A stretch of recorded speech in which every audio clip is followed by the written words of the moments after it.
You are dying right now in this very moment, not from some disease of the body, but from a disease of the mind that is far more lethal. Overthinking is killing you slowly, suffocating your spirit, draining your life force. And the tragedy, the absolute tragedy, is that you believe this mental torture is normal. You have accepted it as your companion, your constant shadow. But let me tell you something that will shake you. This overthinking, this mental prison you have built brick by brick with your own thoughts, is stealing from you the only thing that truly matters: peace. And without peace, my friend, you have nothing, absolutely nothing. No amount of money, no relationship, no success can compensate for the hell of a mind that never stops, never rests, never allows you to simply be. I look at you sitting there, 45, 50, 55, 60 years old, and I see the exhaustion in your eyes. I see how you have carried this burden for decades, thinking, analyzing, worrying, replaying conversations that happened 20 years ago, rehearsing conversations that will never happen, creating scenarios in your mind that have nothing to do with reality. And you know what the most painful part is? You have become so identified with this overthinking that you don't even know who you would be without it. You have forgotten that there was once a time, perhaps in childhood, when you could simply exist without this constant mental commentary, without this judge, this critic, this paranoid narrator that lives rent-free in your head. Let me paint you a picture I have seen thousands of times. You wake up in the morning, and before your feet even touch the floor, the thinking has already started.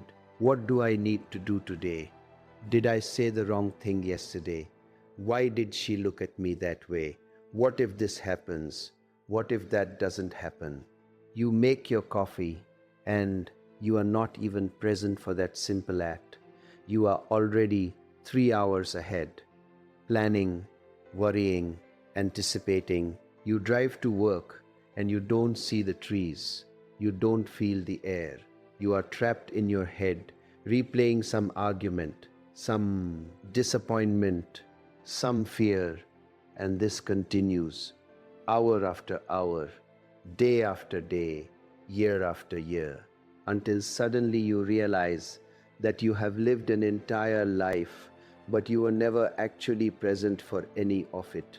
You were always somewhere else, in the past regretting, in the future fearing, but never ever here, now, alive. And here is what I need you to understand. Here is the cold, hard truth that nobody wants to tell you. If you do not stop this pattern, if you do not learn to quiet this mind, you will reach the end of your life having never truly lived.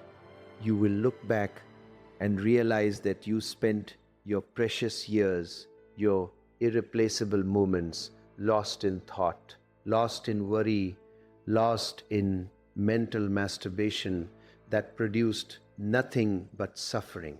Your relationships will continue to deteriorate because you cannot be present with another human being when you are constantly in your head. Your health will decline because the stress of constant overthinking destroys your body from the inside out.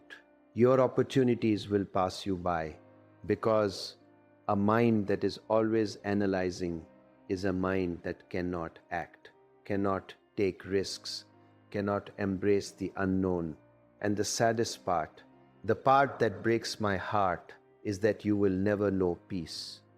You will die having never experienced what it means to be truly at rest, truly at ease, truly home in your own being. Do you want to know what terrifies me about overthinking? It is not just that it makes you miserable. It is that it is contagious, it spreads, it infects everything around you. Your children learn it from you. They watch you worry and they learn to worry. They watch you analyze every little thing and they learn that life is something to be feared rather than celebrated. Your partner feels your absence even when you are physically present. They reach for you and they find only a shell, only a body, because your consciousness is somewhere else, trapped in some mental loop, and slowly, inevitably, they stop reaching, they give up, they find someone else who can actually be there, and you are left alone with your thoughts, which is ironic because those thoughts, those endless thoughts, are what drove everyone away in the first place. And let me tell you something else, something that will make you uncomfortable while you are sitting there overthinking your life, analyzing every possibility, weighing every option.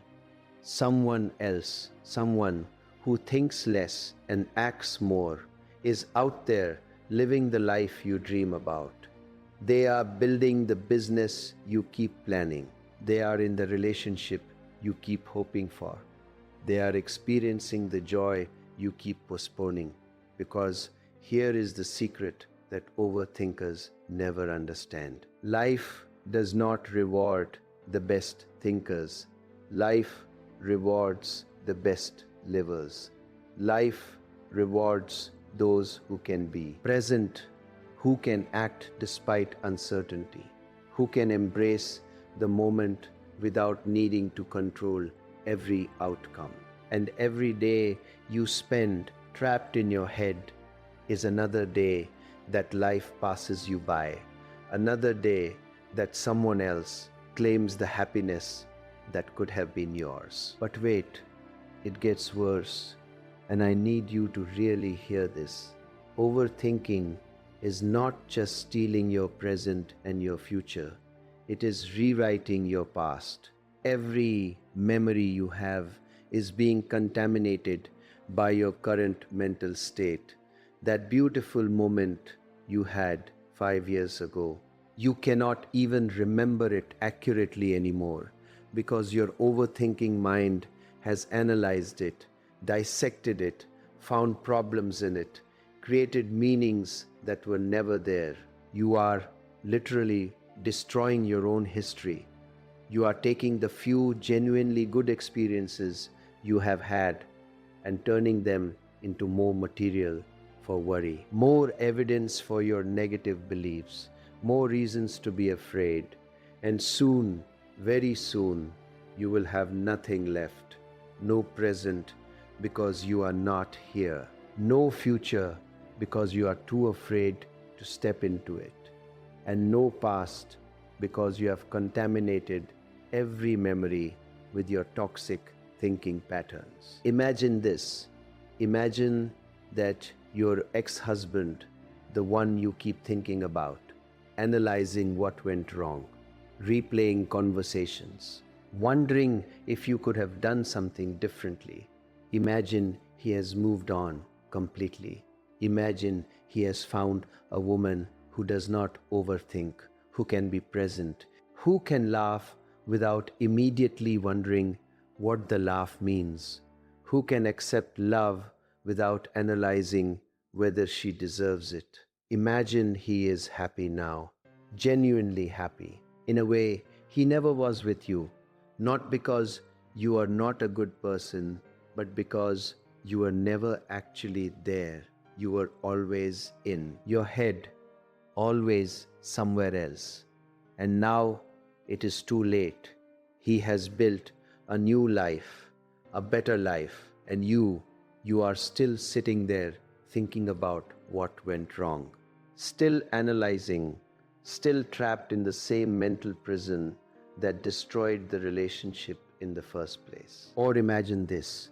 Imagine you finally meet someone new, someone wonderful, someone who could truly love you, but within weeks, within days even, your overthinking destroys it. You analyze every text message, you question every gesture, you create problems that do not exist. You project your fears onto them and they feel it. They feel your absence, your suspicion, your inability to just be with them, and they leave not because they do not care, but because being with an overthinker is exhausting. It is like trying to hold water in your hands, no matter how gentle you are, no matter how much you care, it slips away and you are left alone again, wondering what went wrong, analyzing the relationship, creating more material for your overthinking mind, perpetuating the cycle that guarantees you will be alone forever. And your children, if you have children, they are watching this. They are learning that love is complicated, that relationships are minefields, that life is something to be feared and analyzed rather than embraced and enjoyed. You are programming them with the same mental disease that has destroyed your peace.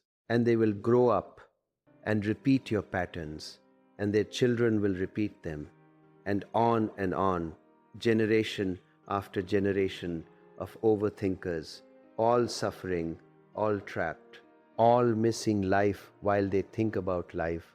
And this is your legacy.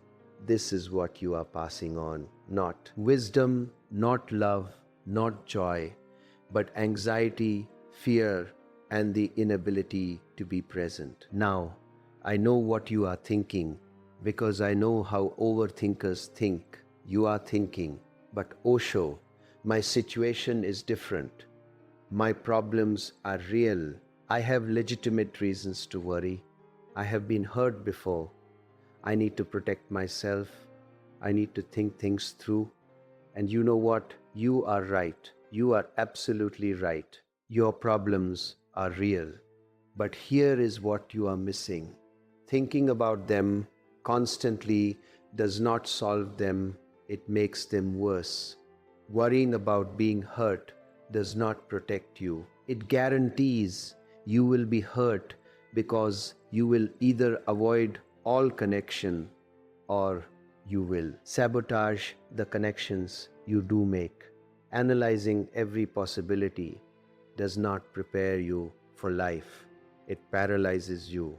It keeps you stuck, frozen, unable to move in any direction. Let me ask you something, and I want you to really consider this.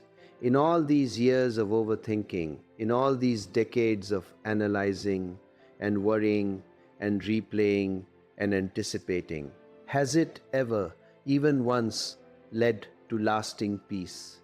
Has it ever solved a problem in a way that brought you genuine relief? Or has it simply created more problems, more worries, more things to think about? Be honest with yourself.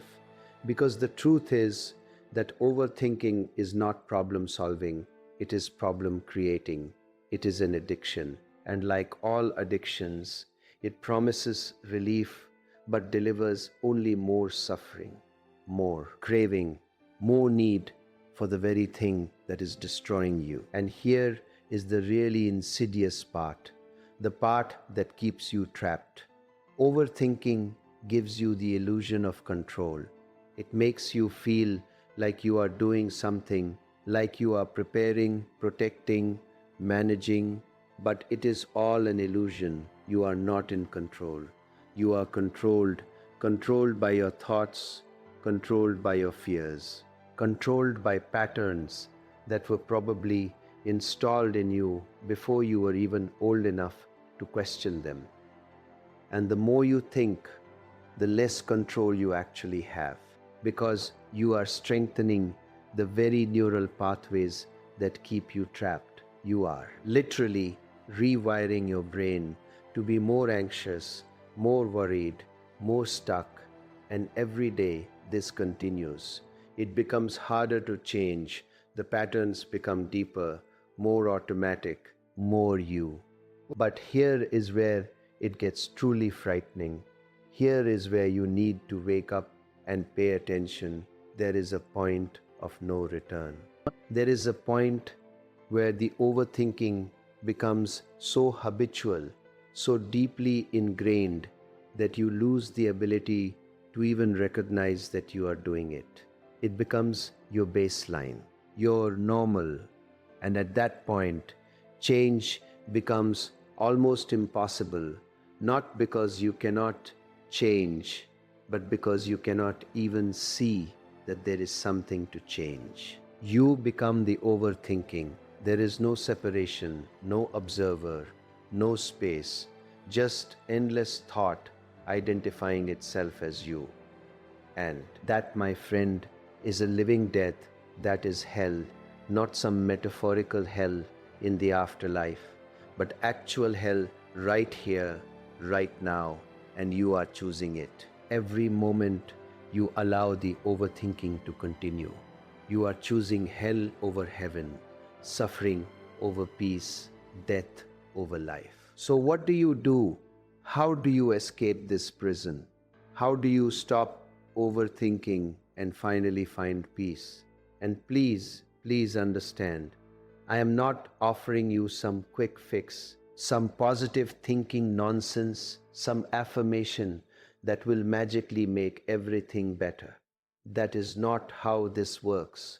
What I am offering you is a path, a practical, step-by-step path that requires work, requires commitment, requires you to be more interested in peace than in being right, more interested in freedom than in control, more interested in living than in thinking about living. And if you are ready, truly ready, then listen carefully, because what I am about to share with you has the power to transform your life completely. But only if you actually do it.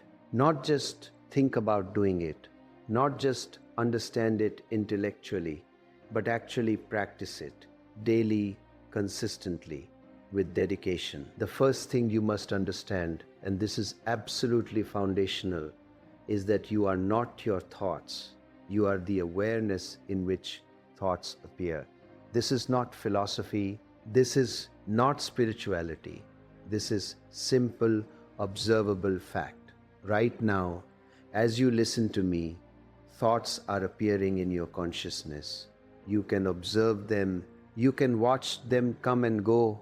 And if you can observe them, you cannot be them. The observe and the observed are not the same. This is crucial.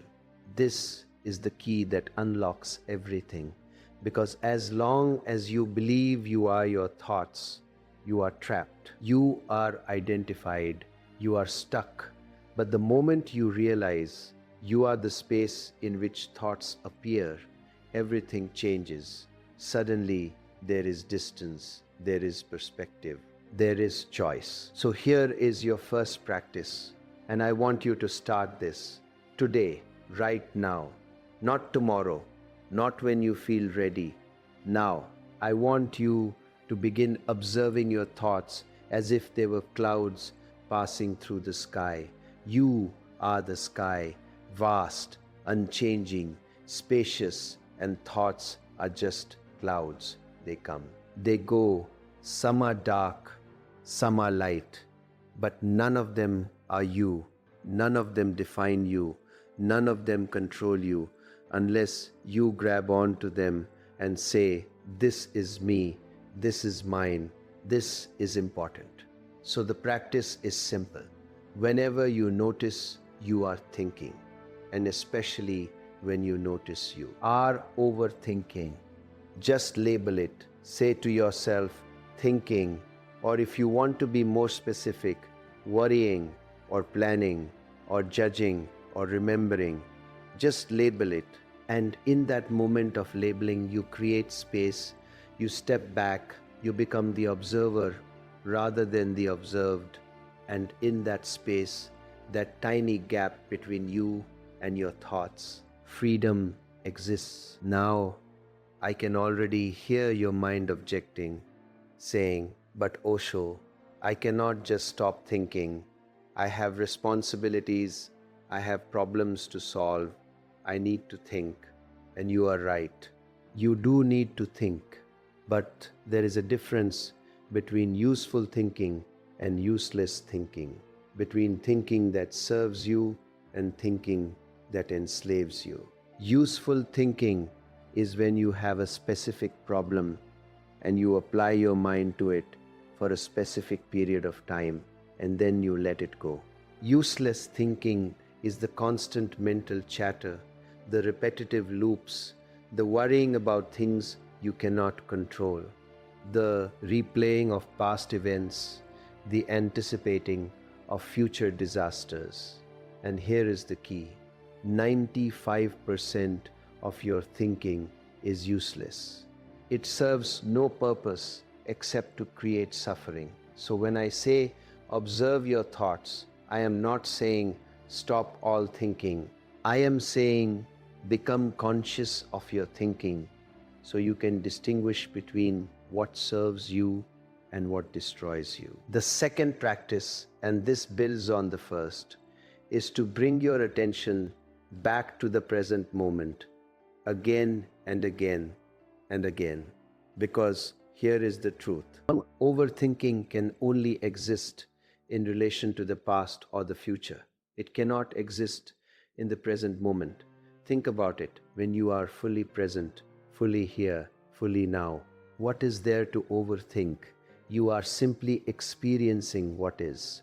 There is no need for analysis, no need for interpretation, no need for judgment. It is only when your mind drifts into the past or projects into the future that the overthinking begins. So the practice is to anchor yourself in the now, and the simplest, most effective anchor is your breath.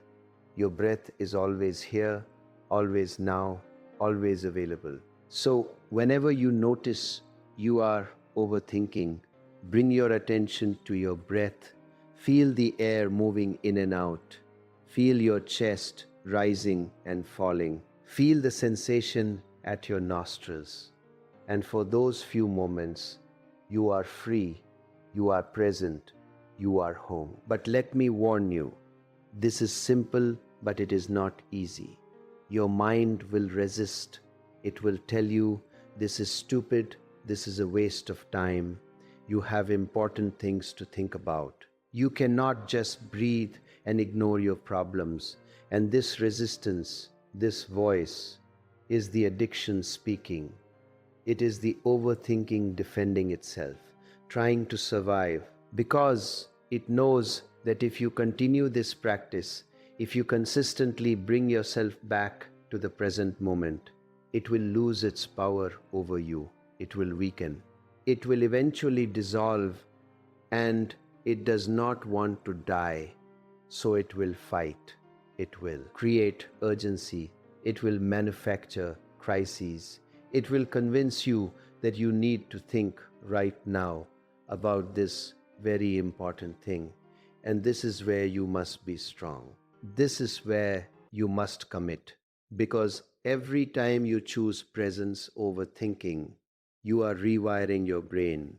You are creating new neural pathways.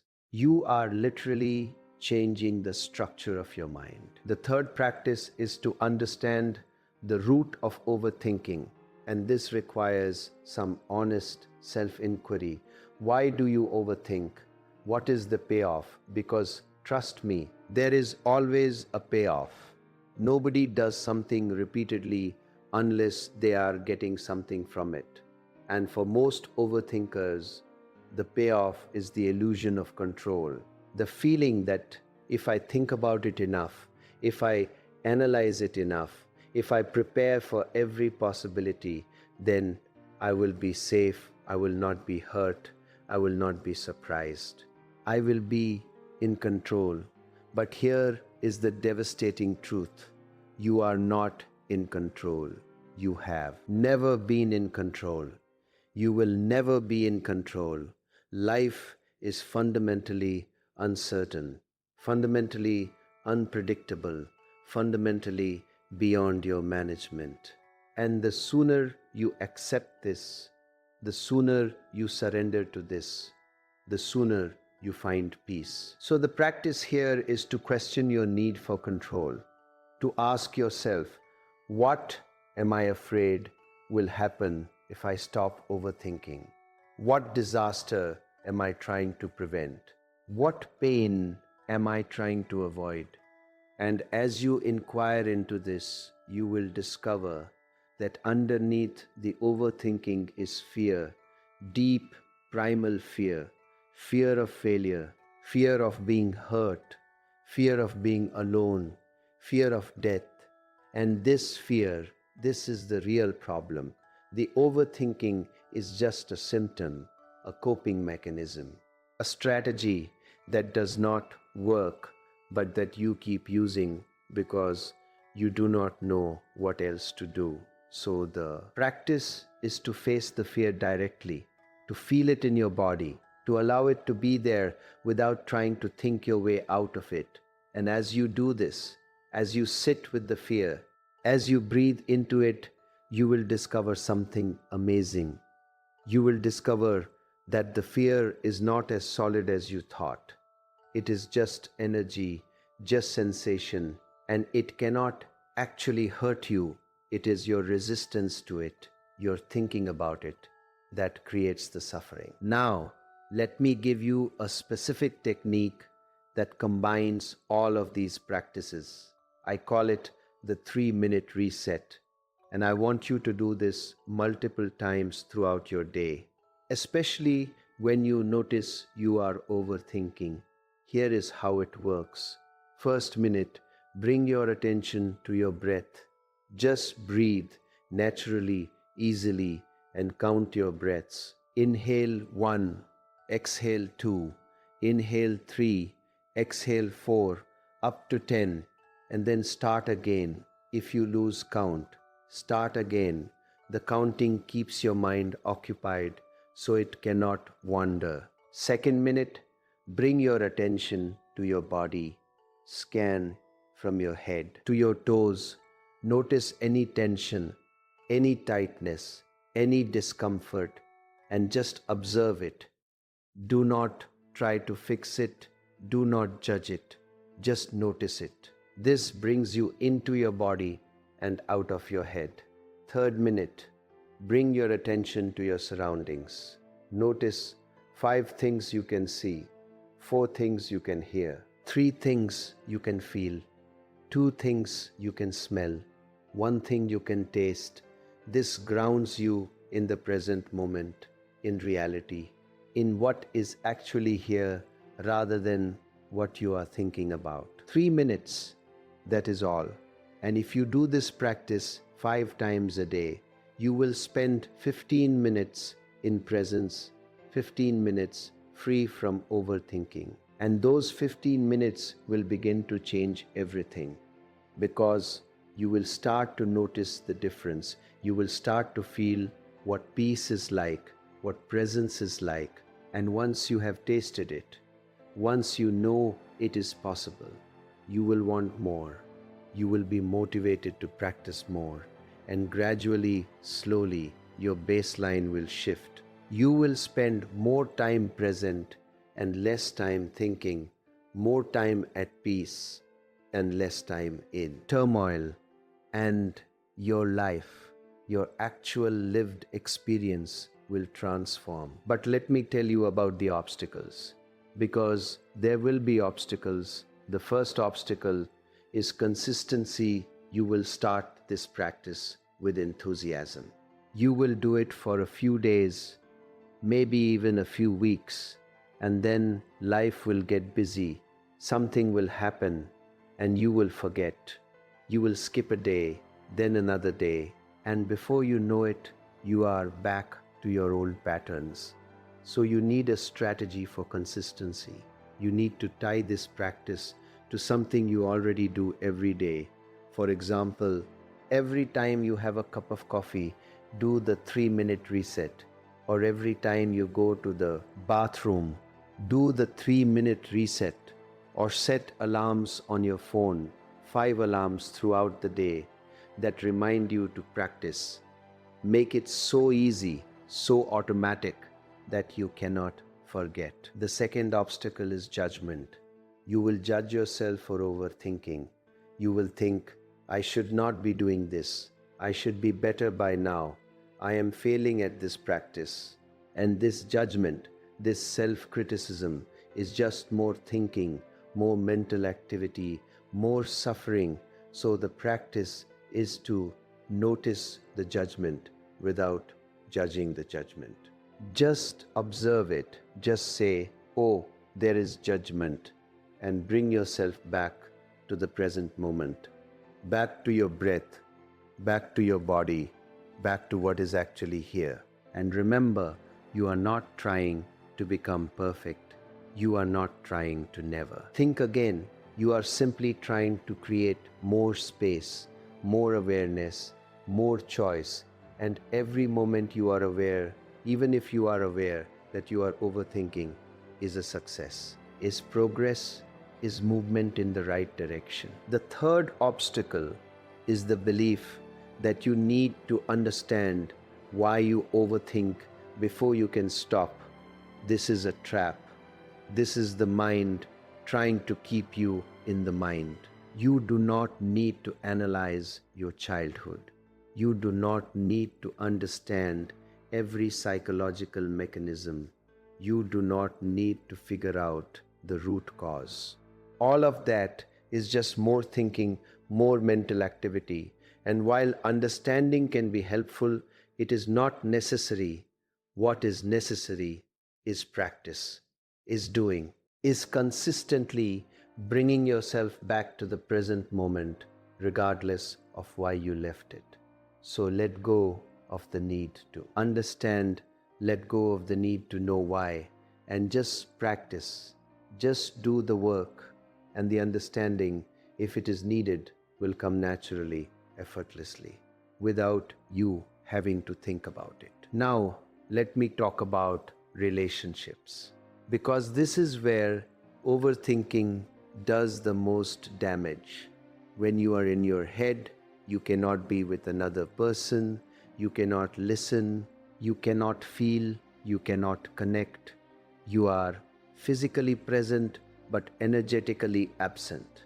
And the other person feels this, they feel your absence. They feel like they are talking to a wall, and slowly, inevitably, they withdraw, they stop trying, they stop reaching, and the relationship dies. Not from some dramatic event, but from 1,000 small moments of absence, of disconnection, of one person being lost in thought, while the other person is right there, wanting connection, wanting presence, wanting love. So here is the practice for relationships. When you are with someone, anyone, your partner, your child, your friend, a stranger, commit to being fully present for just 5 minutes. Just 5 minutes, where you are not thinking about what you are going to say next, not analyzing what they are saying, not planning or worrying or judging, just listening, just being there, just feeling the connection, and watch what happens. Watch how the quality of the interaction changes. Watch how the other person responds. Watch how they open up, how they relax, how they feel seen and heard and valued. And watch how you feel. Watch how the overthinking naturally quiets when you are truly engaged with another human being, when you are in connection rather than in your head. And in intimate relationships, romantic relationships, this practice becomes even more important, because intimacy requires presence, it requires vulnerability, it requires the willingness to be seen, and you cannot be seen when you are hiding in your thoughts. You cannot be vulnerable when you are protecting yourself with analysis. You cannot experience intimacy when you are overthinking every touch, every word, every gesture. So the practice is to consciously choose presence during intimate moments. To bring your attention to sensation, to feeling, to the actual experience of being with another body, another being. And when the thoughts come, and they will come, just notice them and bring yourself back to sensation, back to feeling, back to the miracle of connection. Let me tell you a story. I knew a woman once in her 50s, divorced, alone, convinced that she would never find love again. And she came to me desperate, asking what was wrong with her, why every relationship failed, why men always left. And I watched her, I listened to her, and within minutes I could see the problem. She was never present. She was always analyzing, always questioning, always looking for signs of betrayal, signs of disinterest, signs that it would not work. And she created what she feared. She pushed away every man who tried to love her, not with her actions, but with her absence, with her inability to just be there, to just receive love without questioning it, without analyzing it, without overthinking it. And I gave her one practice, just one, I told her. For the next month, whenever you are with a man, with anyone actually, commit to being present for the first 5 minutes. Do not think about what it means. Do not analyze whether he likes you. Do not plan what you will say. Just be there, just listen, just feel. And she resisted. She said, "But Osho, I need to protect myself. I need to be careful. I have been hurt before." And I said, "Yes, you have been hurt before and you will be hurt again. That is life. But let me ask you, what is more painful, the risk of being hurt or the guarantee of being alone?" And she had no answer. So she tried it reluctantly, skeptically, but she tried it. And within weeks, everything changed. She met a man, a good man, and for the first time in decades, she was able to just be with him, to just enjoy his company without her mind interfering, without her thoughts destroying the moment. And he felt it. He felt her presence, and he responded to it. And they built something real, something genuine, something that lasted. Not because she learned some technique to manipulate him, not because she became perfect, but because she learned to be present, to be there, to be available for connection. And that is what people are hungry for. Not perfection, not someone who has it all figured out, but someone who can actually be there, someone who is present, someone who is alive. So if you want healthy relationships, if you want love, if you want connection, stop overthinking and start being present. It is that simple and that difficult. And every time you choose presence over thinking, you are choosing love over fear. You are choosing life over death. You are choosing heaven over hell. And the person you are with, they will feel it, they will respond to it, they will love you for it, not because you are perfect, but because you are there, because you are real, because you are alive. Now, let me talk about money and success. Because overthinkers have a very specific problem with money. They think about it constantly, but they never act. They analyze every opportunity until the opportunity disappears. They plan the perfect business, but never start it. They worry about money, but never do anything to actually make more of it. And the reason is the same. the illusion of control, the belief that if they think about it enough, they will find the perfect strategy, the risk-free path, the guaranteed success. But it does not exist. There is no perfect strategy. There is no risk-free path. There is no guaranteed success.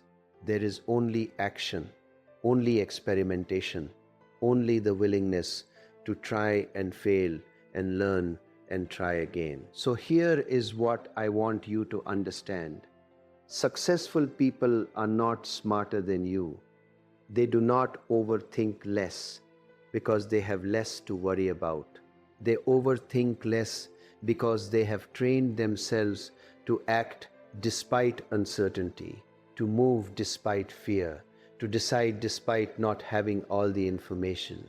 They understand that thinking has diminishing returns, that at a certain point, more thinking does not lead to better decisions. It leads to paralysis, to delay, to missed opportunities, so they think enough to have a direction. And then they act, they move, they adjust along the way. And this is the secret to success in any area of life. Not perfect planning, but consistent action. So the practice for money and success is this. Give yourself a thinking deadline when you have a decision to make, a business to start, an investment to consider. Give yourself a specific amount of time to think about it. Maybe an hour, maybe a day, maybe a week, depending on the magnitude of the decision. But set a deadline, and when that deadline arrives, you decide, you act, you move, even if you do not have all the information, even if you are not certain, even if you are afraid, you move. Because movement creates information, action creates feedback, doing creates learning, and you cannot learn by thinking. You can only learn by doing. And here is what will happen. You will make mistakes, you will fail, things will not go as planned, and your overthinking mind will say, "See, I told you, you should have thought about it more, you should have planned better, you should have been more careful." But this voice is lying to you. The mistake, the failure, the unexpected outcome, these are not evidence that you should have thought more. They are evidence that you are living, that you are acting, that you are in the game. And the only real failure is not playing, is staying on the sidelines, is overthinking your life away while others are out there living, failing, learning, succeeding. Let me give you a specific example.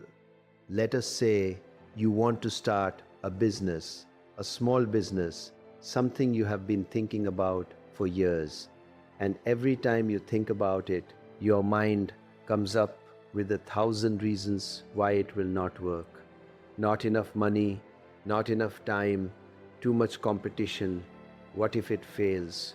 What if people laugh at you? What if you lose your investment? And so you never start. You just keep thinking, keep planning, keep waiting for the perfect moment. And years pass, and you are still thinking, still planning, still waiting, and the business never happens. And you reach 60, 65, 70, and you look back with regret, with the painful knowledge that you never even tried, that you let your overthinking steal your dreams. Now imagine a different scenario. You give yourself 1 week to think about the business, to do basic research, to make a simple plan. And at the end of that week, you start. Maybe you start small. Maybe you start imperfectly. Maybe you start scared. But you start, you take action, you move. And yes, you make mistakes.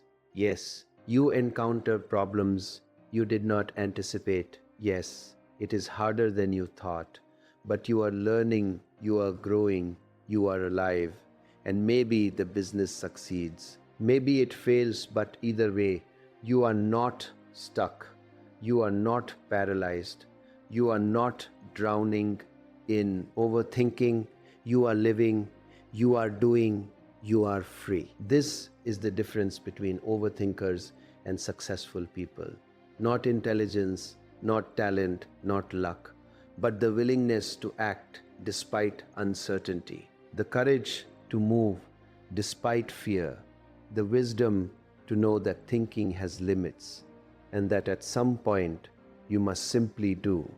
And if you can cultivate this, if you can train yourself to act rather than overthink, your life will transform, not just financially, but in every way, because action creates momentum. Momentum creates confidence, confidence creates more action, and suddenly you are in a positive spiral, moving forward, growing, succeeding, living. And let me address something important here. Some of you are thinking, but Osho, I need money to survive. I cannot just take risks. I have responsibilities. I have bills. I have people depending on me. And I understand. I am not telling you to be reckless. I am not telling you to quit your job and gamble everything on some crazy idea. What I am telling you is that overthinking is not protecting you. It is not making you more secure.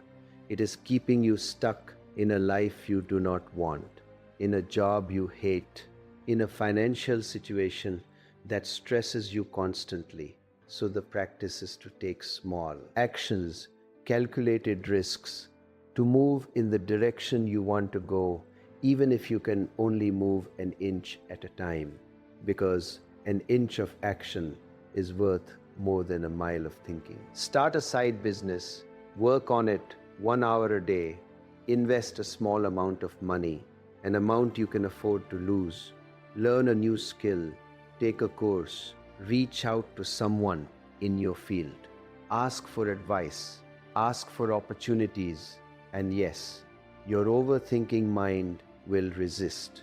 It will say 1 hour a day is not enough. A small investment will not make a difference. You are too old to learn new things. Nobody will help you. But ignore that voice. Just take the action. Just move and watch what happens. Watch how that 1 hour a day compounds. Watch how that small investment teaches you things you could never learn by thinking. Watch how people respond when you reach out with genuine interest and humility, and watch how your life begins to change slowly, gradually, but definitely. Now, let me talk about self-esteem, because overthinkers almost always have low self-esteem, and it is a vicious cycle. You overthink because you doubt yourself, and you doubt yourself because you overthink.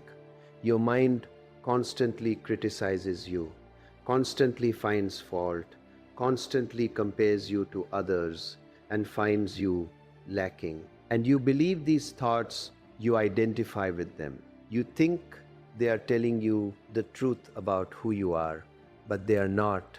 They are just thoughts, just mental noise, just the residue of past conditioning, past hurts, past messages you received about not being good enough, and you have been carrying this garbage for decades, letting it define you, letting it limit you, letting it destroy your peace. So, here is the practice for self-esteem, and this is powerful, this is transformative if you actually do it.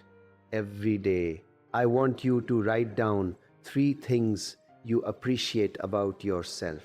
Not things you accomplished, not things you did, but things you are. Qualities, characteristics, aspects of your being that you value. Maybe you are kind, maybe you are resilient, maybe you are creative, maybe you are a good listener. Whatever it is, write it down And here is the key. Do not let your mind argue. Do not let it say, but I am not really that kind, or I could be more resilient, or my creativity is nothing special. Just write it down, state it as fact, and do this every single day for at least 30 days. What this practice does is it begins to rewire your brain. It begins to create new neural pathways that focus on your strengths rather than your weaknesses, on your value rather than your flaws, on what is right about you rather than what is wrong. And over time, your self-image begins to shift. You begin to see yourself differently, not as someone who is fundamentally flawed and needs to be fixed, but as someone who is fundamentally whole and valuable and worthy of love. And this shift, this change in how you see yourself, changes everything. It changes how you show up in relationships, how you pursue opportunities, how you handle setbacks, how you live. And let me add something to this practice. I also want you to notice when you are being self-critical, when your mind is attacking you, judging you, telling you that you are not good enough. And when you notice this, I want you to ask yourself one question. Would I say this to someone I love? Would I talk to my child this way? Would I talk to my best friend this way? And the answer is almost always no. You would never be so cruel to someone else. But you do it to yourself constantly, automatically, without even noticing. So the practice is to treat yourself with the same kindness, the same compassion, the same understanding that you would offer to someone you love. And every time you catch yourself being self-critical, just stop, take a breath, and say something kind to yourself, something supportive, something true. This might feel fake at first. It might feel like you are lying to yourself, and that is because you have been lying to yourself for so long in the other direction. You have been telling yourself you are not good enough for so long that it feels true, but it is not true. It is just a habit, just a pattern, just conditioning, and you can change it. You can create a new pattern, a new habit, a new way of relating to yourself, but it requires practice. It requires consistency. It requires you to consciously choose kindness over criticism, compassion over judgment, love over fear. Every single day, multiple times a day, until it becomes automatic, until it becomes your new baseline. Now, let me talk about spirituality, because this is where everything comes together. This is the foundation, the context, the ultimate solution to overthinking. And I need you to understand something. Spirituality is not religion. It is not belief. It is not about God or heaven or hell or any of that nonsense. Spirituality is simply the recognition of who you really are, the realization that you are not your body, not your mind, not your thoughts, not your emotions, not your history, not your identity. You are the awareness in which all of these things appear. You are the consciousness that witnesses everything, the space in which life unfolds. And this awareness, this consciousness is always peaceful, always still, always free. It is only when you identify with the content of consciousness, with the thoughts, the emotions, the stories that you suffer. So, the ultimate practice, the practice that contains all other practices, is to rest as awareness, to simply be the witness, to watch your thoughts without identifying with them, to feel your emotions without becoming them, to experience life without needing to control it. And this is meditation, not some complicated technique, not some special posture or mantra or ritual, just the simple act of being aware, of being present, of being here now as you are, without trying to be anything else, without trying to get anywhere, without trying to achieve anything, just being. And I want you to start with just 10 minutes a day. Find a quiet place, sit comfortably, close your eyes, and just be, just watch, just witness. Thoughts will come, let them come. Emotions will arise, let them arise. Sensations will appear, let them appear. You are not trying to stop anything. You are not trying to achieve some special state. You are simply being aware, simply noticing what is. And in that noticing, in that awareness, you will find peace. Not because you have solved all your problems, not because you have figured everything out, not because your life is suddenly perfect, but because you have stepped back from the drama, you have disidentified from the story, you have remembered who you really are. And as you practice this, as you spend time as awareness, as you rest in consciousness, something miraculous begins to happen. The thoughts slow down, the emotions become less intense, the overthinking loses its grip, not because you are fighting it, not because you are trying to stop it, but because you are no longer feeding it. You are no longer identifying with it. You are no longer giving it your energy, your attention, your life force. And without that energy, it weakens, it dissolves, it disappears. And what remains is peace. Simple, natural, effortless peace. The peace that was always there, underneath the noise, underneath the thinking, underneath the suffering. But I need to warn you about something, the spiritual ego, because as you practice, as you experience glimpses of peace, as you begin to change, your ego will try to co-opt this. It will try to turn spirituality into another achievement, another identity, another thing to think about and analyze and perfect. You will start thinking, I am becoming spiritual. I am more aware than other people. I am making progress. I am getting somewhere. And this is just more thinking, more identification, more ego, and it will trap you just as effectively as the overthinking did. So the practice is to notice this too, to watch the spiritual ego without judgment, to see how the mind tries to turn even freedom into another prison. The truth is, you are not becoming anything. You are not going anywhere. You are not achieving anything. You are simply remembering what you always were. You are simply removing the layers of conditioning, the layers of thinking, the layers of identification that have hidden your true nature. And your true nature is peace, is awareness, is consciousness, is love, not romantic love, not emotional love, but the love that is simply the nature of being, the love that does not need an object, the love that is what you are when all the thinking stops, when all the fear dissolves, when all the identification drops away. So practice consistently, practice with dedication, but also practice with lightness, with humor, with the understanding that you are not trying to become perfect. You are not trying to never think again.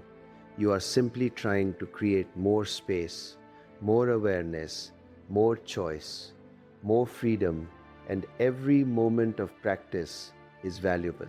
Every moment of awareness is a victory.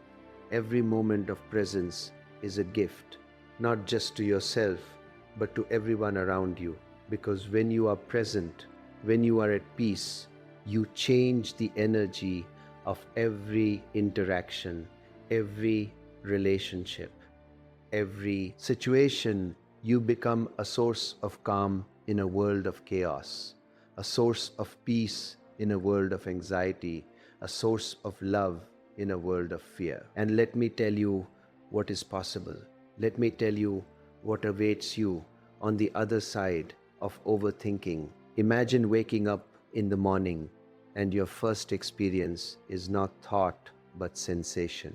The feeling of the sheets, the light coming through the window, the sound of birds, just simple presence, just being here, just being alive. Imagine having a conversation where you are so present, so engaged, that you forget yourself completely. You forget your worries, your problems, your story, and you are just there, just connecting, just loving. Imagine making a decision quickly, easily, trusting your intuition, trusting life, and then letting it go, not second guessing, not analyzing, not worrying, just moving forward with confidence and peace. Imagine lying in bed at night, and instead of your mind racing through the events of the day, planning tomorrow, worrying about everything, you simply feel your body relaxing. You feel yourself drifting into sleep naturally, peacefully, without resistance, without struggle. Imagine living a life where you are not constantly in your head, where you are actually here, actually present, actually alive, where you experience life directly rather than through the filter of thought, where you feel deeply, love fully, live completely. This is possible.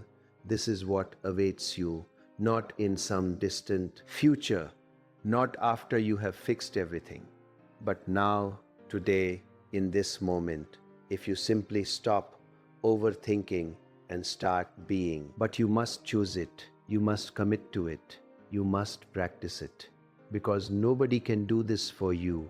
I can give you the tools, I can show you the path, I can encourage you and guide you, but you must walk, you must practice, you must do the work. And the work is simple, but it is not easy. It requires you to go against decades of conditioning, decades of habit, decades of identification. It requires you to choose presence over thinking again and again and again, thousands of times, until it becomes natural, until it becomes automatic, until it becomes who you are. And there will be setbacks, there will be days when the overthinking is overwhelming, when you feel like you are making no progress, when you want to give up. And in those moments, I want you to remember this. You are not trying to become perfect. You are not trying to never think again. You are simply trying to create more awareness, more space, more freedom, and every moment of awareness counts. Every moment of practice matters. Every moment of choosing presence over thinking is a victory. Even if the next moment you are back in your head, even if you spend most of the day overthinking, those few moments of presence, those few moments of peace, they are changing you, they are rewiring your brain, they are creating new possibilities, they are leading you home. So be patient with yourself, be kind to yourself, be compassionate with yourself. This is a journey, not a destination. This is a practice, not a perfection. And you are doing it. You are here. You are listening. You are learning. You are trying. And that is enough. That is more than enough. That is everything. Because the willingness to change, the willingness to practice, the willingness to choose peace over suffering, that is all that is required. Everything else will unfold naturally, effortlessly, in its own time. Let me share with you one more practice. And this one is particularly powerful for breaking the cycle of overthinking in the moment. When you notice that you are caught in a thought loop, when you are replaying some conversation or worrying about some future event or analyzing some problem, I want you to ask yourself 3 questions. First question, is this thought true? And by true, I mean, do I know with absolute certainty that this thought reflects reality? Not do I believe it, not does it feel true, but do I know it is true? And almost always the answer is no.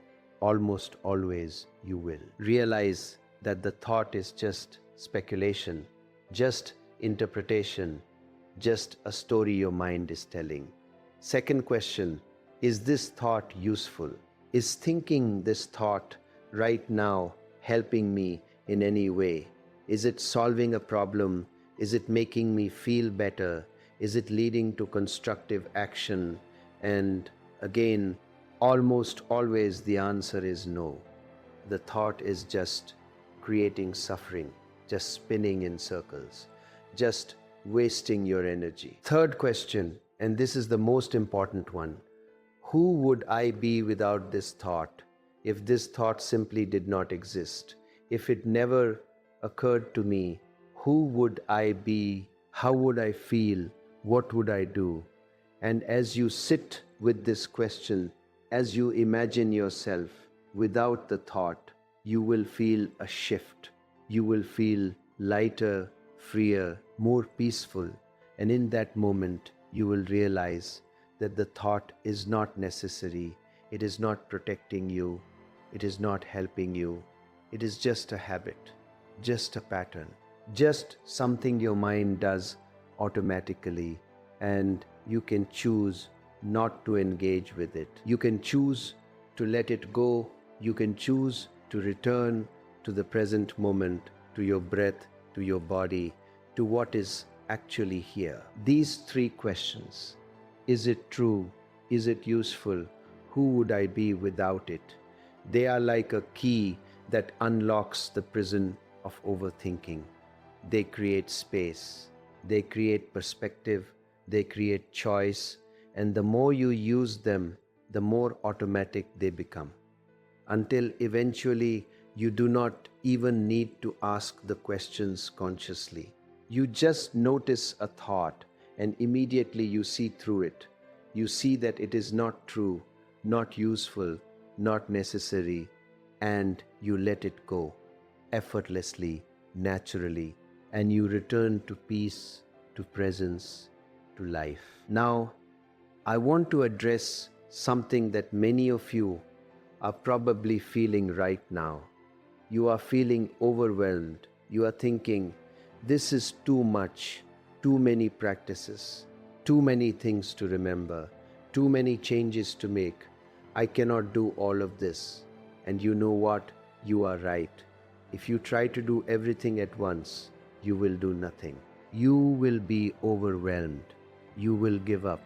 So here is what I want you to do. Choose one practice, just one, the one that resonates with you the most, the one that feels most doable, most relevant to your life right now, and commit to doing that one practice. Every day for 30 days, just 30 days, that is all I am asking. And after 30 days, if you want to add another practice, add it. If you want to continue with just the one, continue with just the one. There is no rush. There is no deadline. This is your life, your journey, your pace. But commit, truly commit, because half-hearted practice produces half-hearted results. If you are going to do this, do it fully, do it consistently, do it with dedication. Not because I am telling you to, not because you should, but because you genuinely want peace. You genuinely want freedom. You genuinely want to stop overthinking and start living. And that desire, that genuine desire, is the fuel that will keep you going when it gets difficult, when you want to quit, when your mind tells you it is not working. So connect with that desire, feel it, let it motivate you, let it guide you, let it carry you through the challenges. And find support, find community, find people who are on the same path, because this journey is easier when you do not do it alone, when you have people who understand, who encourage, who remind you of why you started when you forget. This could be a meditation group, a spiritual community, an online forum, a friend who is also working on presence and awareness. Whoever it is, connect with them, share your experiences, learn from their experiences, support each other, because we are all in this together. We are all struggling with the same fundamental issues. We are all trying to find peace. In a world that constantly pulls us into thinking, into worry, into fear, and together we are stronger. Together we can support each other. Together we can remember what is true. Let me also talk about the role of the body in all of this, because overthinkers tend to live entirely in their heads. They are disconnected from their bodies. They do not feel, they do not sense, they just think. And this disconnection makes the overthinking worse, because the body has wisdom. The body knows things that the mind does not. The body can feel when something is right or wrong, when someone is trustworthy or not, when you are on the right path or the wrong path.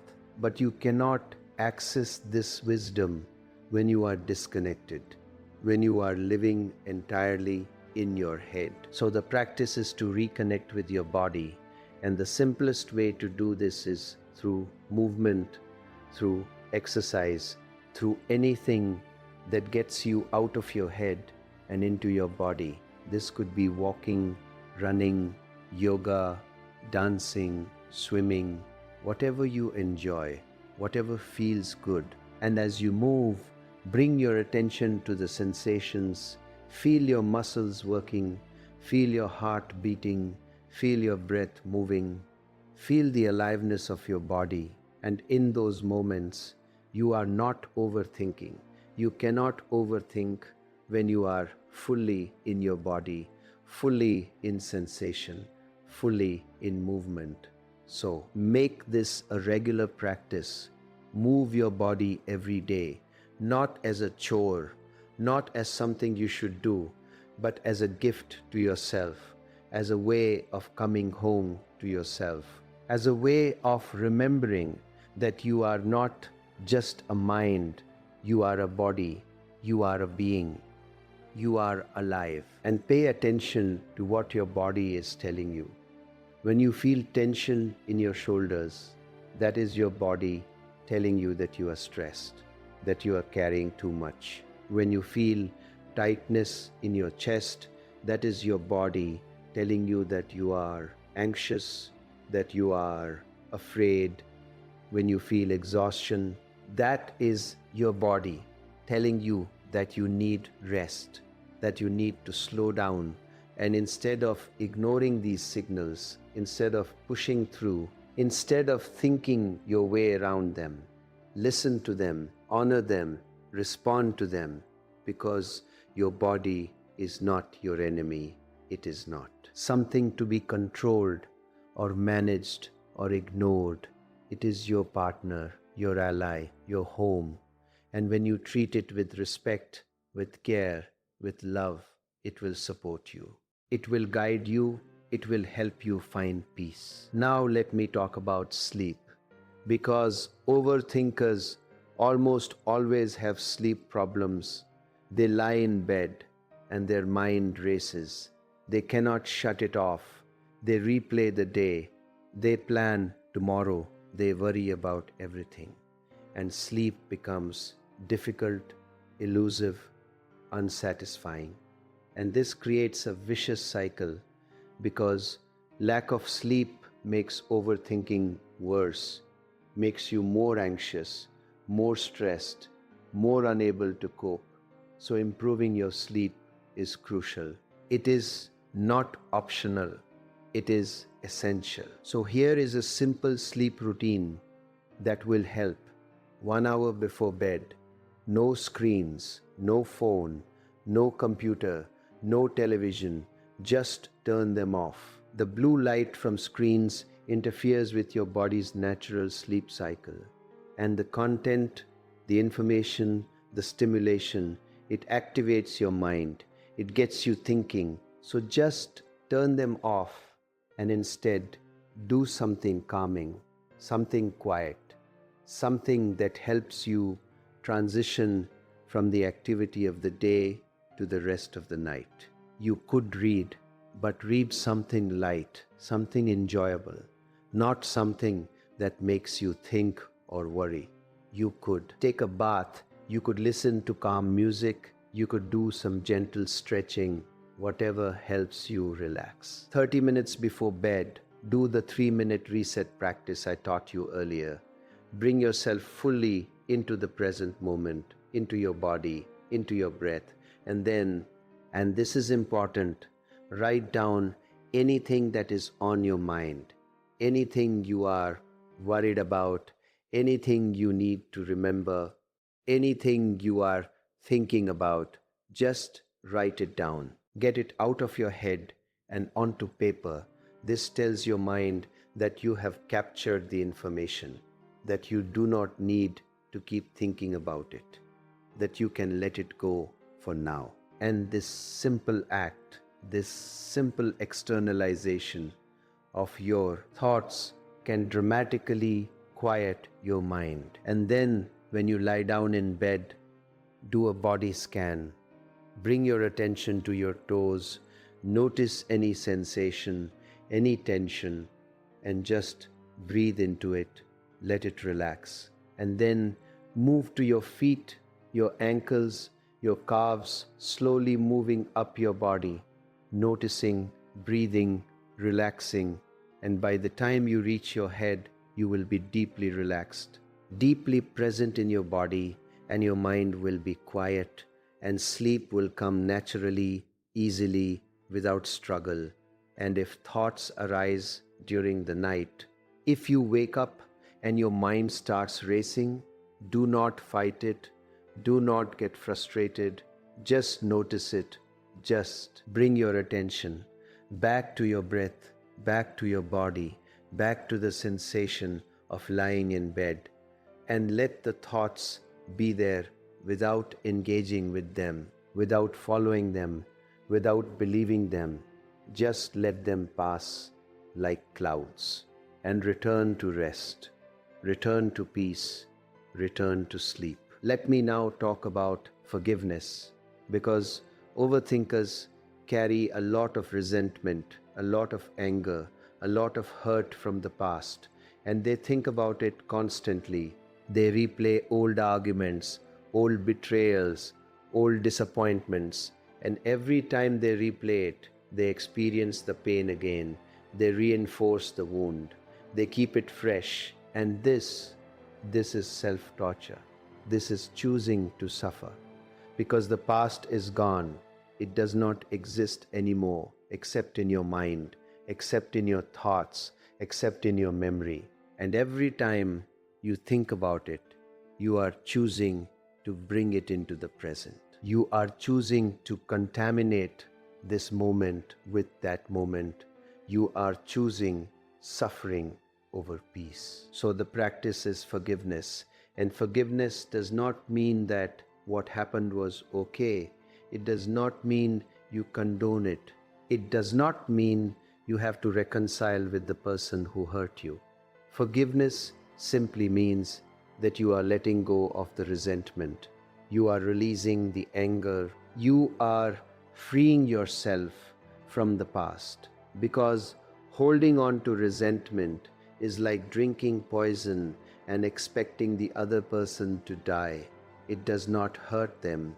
It hurts you. It keeps you trapped. It keeps you suffering. It keeps you stuck in the past while life is happening now, here, in this moment. So Here is a forgiveness practice. Think of someone you resent, someone who hurt you, someone you are angry at. And I want you to say, either out loud or in your mind, I forgive you, I release you, I let go of the past, I choose peace. And as you say this, you will feel resistance. You will feel your mind objecting, saying, but they do not deserve forgiveness. But they never apologized. But what they did was wrong. And all of that might be true, but it is irrelevant. Because forgiveness is not for them. It is for you. It is your gift to yourself. It is your choice to be free. So say it again. I forgive you. I release you. I let go of the past. I choose peace, and keep saying it every day until you feel the resentment dissolving, until you feel the anger releasing, until you feel yourself becoming lighter, freer, more at peace. And do not forget to forgive yourself, because overthinkers are often hardest on themselves. They carry guilt, shame, regret about things they did or did not do, things they said or did not say, choices they made or did not make, and they torture themselves with it. They replay it. They punish themselves. They keep the wound open. So forgive yourself. Say to yourself, I forgive myself. I did the best I could with the awareness I had at the time. I am human. I make mistakes. I am learning. I am growing. I choose to let go of the past and embrace the present. I choose peace and mean it, really. Mean it, because you deserve forgiveness, you deserve compassion, you deserve love, not because you are perfect, but because you are human, because you are alive, because you are here trying, learning, growing. Now, let me address the fear of death, because this is often at the root of overthinking. Overthinkers are afraid, deeply afraid of death, of loss, of impermanence, of the fact that everything changes, everything ends, everything dies, and they try to control this fear through thinking, through planning, through trying to make everything permanent, everything secure, everything safe. But it does not work. It cannot work, because impermanence is the nature of reality. Everything that arises will pass, everything that is born will die, everything that comes together will fall apart. This is not pessimism, this is not negativity, this is simply truth. This is simply how life is. And when you resist this truth, when you fight against impermanence, you suffer, you create anxiety, you create fear, you create the need to control, the need to overthink, the need to make sure everything will be okay. But nothing will be okay in the sense you want it to be. Nothing will last forever. Nothing will remain unchanged. You will lose people you love. You will lose things you value. You will lose your health, your youth, your life. This is guaranteed. This is certain. And no amount of thinking will change it. No amount of planning will prevent it. No amount of control will stop it. So what do? You accept it, you embrace it, you make peace with impermanence. You recognize that because everything is temporary, everything is precious, because you will die. Life is valuable because this moment will never come again. This moment is sacred. And when you truly accept impermanence, when you truly make peace with death, something miraculous happens. You stop overthinking, you stop trying to control, you stop living in fear, and you start living in presence, in appreciation, in love, because you know, deeply know, that this is it. This is all you have. This moment, this breath, this life. and you do not want to waste it thinking. You want to live it fully, completely, passionately while you still can. So here is a practice, and this might seem morbid, but it is actually profoundly liberating. I want you to contemplate your death, not in a fearful way, not in a depressed way, but in a realistic way. Recognize that you will die, maybe in 20 years, maybe in 10 years, maybe tomorrow. You do not know. Nobody knows. And when you die, all of this, all the things you are worried about, all the things you are overthinking, all the problems you are trying to solve, none of it will matter. It will all be irrelevant. It will all be gone. So why are you wasting your precious time, your precious life, thinking about it now? Why are you not living? Why are you not loving? Why are you not here, fully, completely, joyfully, while you still have the chance? This contemplation, this awareness of death is not meant to depress you. It is meant to wake you up, to shake you out of your overthinking, to remind you of what actually matters. And what matters is not success, not money, not being right, not having everything figured out. What matters is love, is connection, is presence, is peace, is living fully, is being here, now, alive, awake, aware.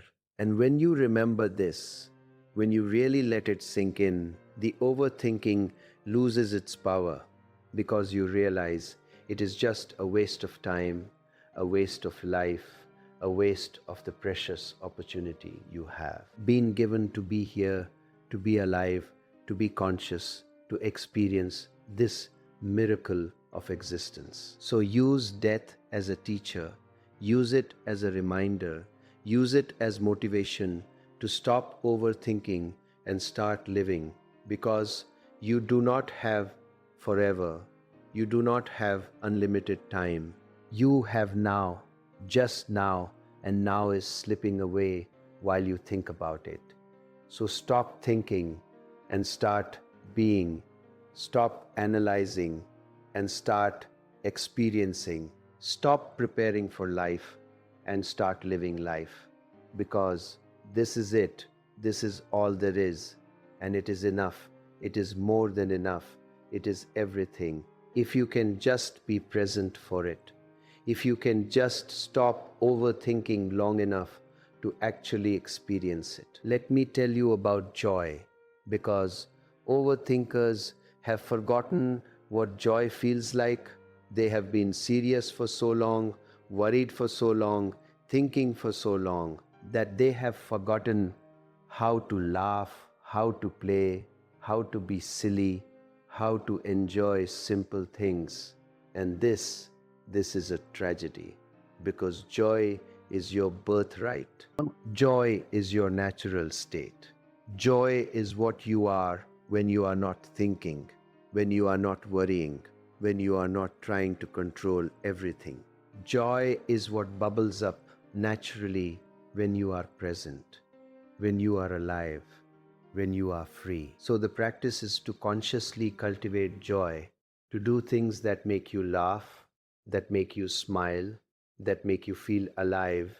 And this is different for everyone. Maybe it is dancing, maybe it is singing, maybe it is playing with children or animals, maybe it is being in nature, maybe it is creating something, painting, writing, cooking. Whatever it is, do it. Make time for it. Prioritize it, because joy is not a luxury. It is not something you do after you have solved all your problems, after you have figured everything out, after you have earned it. Joy is essential. Joy is medicine. Joy is what heals you, what restores you, what reminds you that life is worth living. And laugh at yourself, laugh at your overthinking, laugh at how seriously you take everything. Laugh at the absurdity of spending your precious life worrying about things that do not matter. Laugh at your mind and its endless stories and dramas and catastrophes. Because when you can laugh at it, you are no longer identified with it. You are no longer trapped by it. You are free. You are the awareness that sees the comedy, the absurdity, the utter ridiculousness of the human mind and its antics. I remember a man who came to me so serious, so worried, so convinced that his problems were the most important things in the universe. And I listened to him for a while. And then I started laughing, not at him, but at the situation, at the cosmic joke of it all, at how we create our own suffering and then take it so seriously. And he was offended at first. He said, "Osho, this is not funny. My life is falling apart." And I said, "Yes, it is falling apart and it is hilarious. Because you built it with your thoughts, you maintained it with your overthinking, and now it is collapsing. And you are surprised." And he looked at me, confused. And then slowly he started to smile. And then he started to laugh. And we laughed together. And in that laughter, something shifted, something released, and he saw for just a moment how he had been taking his thoughts so seriously, how he had been believing his mind's stories, and in that seeing, in that laughter, there was freedom. So learn to laugh, learn to be light, learn to not take yourself so seriously, because you are not as important as you think. Your problems are not as big as they seem. Your thoughts are not as true as they feel.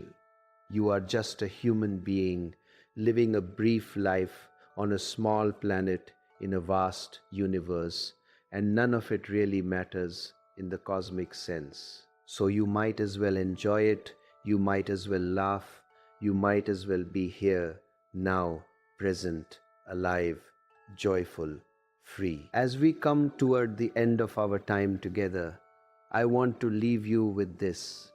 You have a choice. In every moment, you have a choice. You can choose to think, or you can choose to be. You can choose to worry, or you can choose to trust. You can choose to analyze, or you can choose to experience. You can choose suffering, or you can choose peace.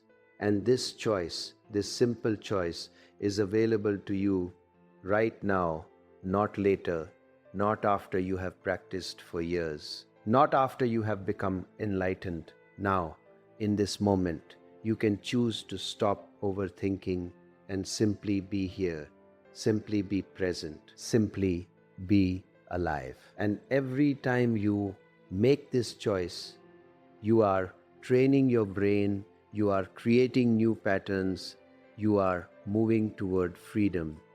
And every time you do not make this choice, every time you allow the overthinking to continue, you are reinforcing the old patterns. You are staying trapped. You are choosing suffering.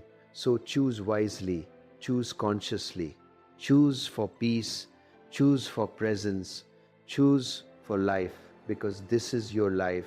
These are your moments. This is your precious, irreplaceable opportunity to be here, to be alive, to be awake, and nobody can make this choice for you. Nobody can. Do this work for you. Only you can choose. Only you can practice. Only you can be present. So I am asking you, I am inviting you, I am challenging you. Stop overthinking. Stop right now. Bring your attention to your breath. Feel the air moving in and out. Feel your body, sitting or standing. Feel the aliveness in your hands, in your feet. Hear the sounds around you. See the light, the colors, the shapes. Be here, fully, completely, without thought, without analysis, without judgment. Just be, just exist, just experience this moment as it is. And in this moment, you will find what you have been seeking all along. You will find peace, you will find freedom, you will find yourself. Not the self you think you are, not the self your mind has constructed, but your true self, the awareness, the consciousness, the being that you have always been and will always be. Underneath all the thinking, underneath all the worry, underneath all the fear, you are here. You have always been here. You will always be here. And you are peace. You are love. You are home. Thank you for being here. Thank you for listening. Thank you for being willing to question your patterns, to examine your mind, to consider that there might be another way, a better way, a way that leads to peace rather than suffering. And I hope you will take what I have shared with you today and actually use it, actually practice it, actually apply it to your life. Because information without application is useless. Understanding without practice is meaningless. You must do the work. You must walk the path. You must choose presence over thinking again and again and again until it becomes natural, until it becomes who you are. And remember, you are not alone in this. Millions of people are struggling with the same issues, the same patterns, the same suffering. And millions of people are also waking up, also practicing, also choosing presence, also finding peace. So you are part of something larger, part of a global shift in consciousness, part of humanity's evolution from thinking to being, from suffering to peace, from fear to love. And your practice, your commitment, your choice to stop overthinking, it matters. It contributes, it makes a difference, not just for you, but for everyone you interact with, everyone. You love everyone whose life you touch. So go now, go and practice, go and be present, go and live your life fully, completely, joyfully, without overthinking, without fear, without holding back, because you deserve peace, you deserve joy, you deserve to be free, not because you have earned it, not because you are perfect, but simply because you are alive, simply because you are here, simply because you exist, and that is enough. That has always been enough, that will always be enough. You are enough, exactly as you are. In this moment, without changing anything, without fixing anything, without becoming anything, you are already whole, already complete, already home. You just need to stop thinking long enough to realize it, to feel it, to be it. And when you forget, because you will forget, when you find yourself lost in overthinking again, because you will, do not judge yourself, do not criticize yourself, do not give up. Just notice it. Just bring yourself back to your breath, back to your body, back to the present moment, back to peace. And know that every time you do this, every single time, you are succeeding, you are growing, you are moving toward freedom. And I am with you, supporting you, encouraging you, believing in you, even when you do not believe in yourself, even when you think you cannot do it, even when you want to give up. I am here, reminding you that you can, that you are, that you will find peace, that you will stop overthinking, that you will finally be free. Because this is your destiny. This is your birthright. This is what you came here to discover, and you will discover it. I promise.